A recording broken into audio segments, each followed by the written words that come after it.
D'une part, Satan agit par le moyen des ténèbres et d'autre part à travers la mort. Mais une puissance qui procède de Dieu, elle peut traverser la mort sans être retenue par elle. Le pouvoir du méchant ne peut pas la vaincre, ni celui du séjour des morts l'engloutir. Cette puissance, c'est la résurrection. Ce qui peut passer par la mort sans en être affecté s'appelle la résurrection. Et la puissance qui maintenant est en nous, c'est cette même puissance. Cette puissance qui a relevé Christ entre les morts nous permettra aussi de traverser la mort sans être retenu par elle. Car de même que cette puissance a ressuscité le Seigneur Jésus de la mort, elle nous ressuscitera aussi de la mort.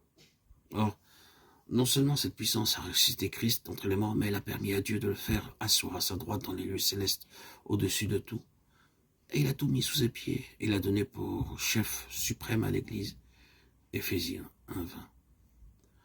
Nous voyons dans ce passage que Dieu a établi Christ comme la tête au-dessus de toute chose, afin que l'Église en soit bénéficiaire. Par conséquent, l'Église peut recevoir du Seigneur l'apport de cette puissance. Or, puisque c'est une telle puissance et un tel trésor qui sont en nous, si nous faillissons en tant que chrétiens, Dieu devrait-il nous donner encore autre chose?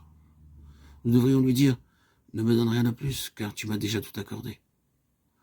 Comprenons bien que cette puissance est en nous aujourd'hui, et qu'il n'y a donc aucun problème que le chrétien ne puisse résoudre aucune tentation qui ne puisse être vaincue. Car la puissance qui est en nous, c'est la résurrection, cette puissance qui surpasse toute autre chose, et qui amène toute chose assujettie sous les pieds de Christ. Elle agit en nous, de la même manière que Dieu l'a manifesté par sa force toute puissante en Christ. En rédigeant la lettre aux Éphésiens, Paul s'est montré extrêmement prudent. La conception erronée de cette œuvre subjective, comme étant purement personnelle, risquait de se faire jour. Par conséquent, ce passage se prolonge par ces paroles. L'Église, qui est son corps, la plénitude de celui qui remplit tout et en tous.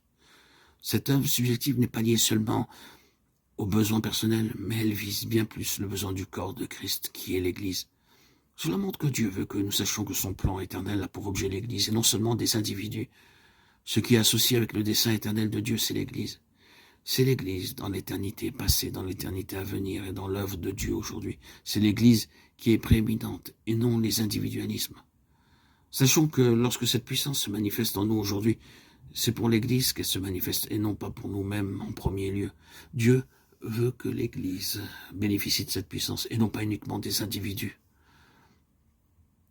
Nous devons réaliser que nous ne pouvons recevoir cette puissance par nous-mêmes. À cause de cela, nous devons regarder au Seigneur pour qu'il nous accorde de voir par grâce ce qu'est le corps de Christ. Nos vies ont besoin de la protection de tout le corps. Les membres individualistes sont sans utilité. Cette vie est préservée en moi lorsqu'elle l'est aussi dans les autres. Si pour parler négativement, une veine est coupée et saigne sans arrêt, tout le corps en sera affecté et pourrait en mourir. Dans un sens positif, si une oreille entend, tout le corps entend aussi. Si les yeux voient, le corps tout entier voit. Ce que reçoit un membre, tous les autres membres l'ont également. C'est pourquoi nous devons apprendre à vivre dans le corps. Apprenons à ne pas penser que nous avons une position plus élevée que les autres. Apprenons à estimer l'Église et apprenons à marcher avec tous les enfants de Dieu. Si nous le faisons, nous expérimenterons que le corps est un instrument pour préserver la vie.